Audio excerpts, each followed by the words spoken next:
The shape of the hex allows you to place it in several different ways.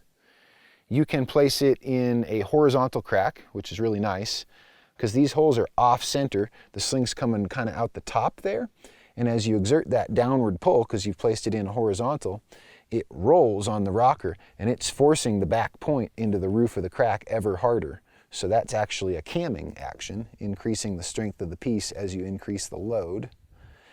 You can place it in vertical cracks in a couple of different ways. One, you can slot it in, again tilting it and putting the flat side against one side of the crack.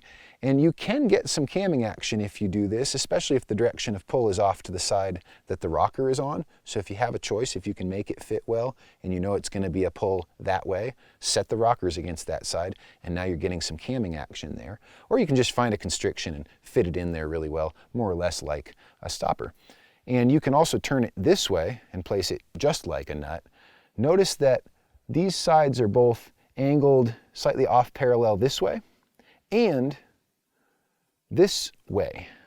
It's a slight V this way. So you want to get it behind a constriction with being mindful of the fact that it is both pinched in this direction and in this direction. So I would set it behind a constriction like this sometimes rather than this.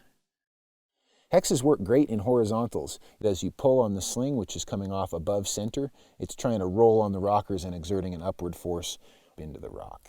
So as I pull out, it wants to roll on that rocker and it's camming itself ever harder into the crack.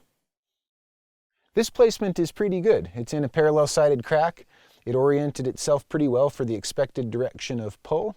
And I've even got a little irregularity on the left side of the crack perched against the back of the rocker, so that as I exert pull, it wants to roll on the rocker and force the concave side, which is making good contact, ever harder against the other side of the crack there.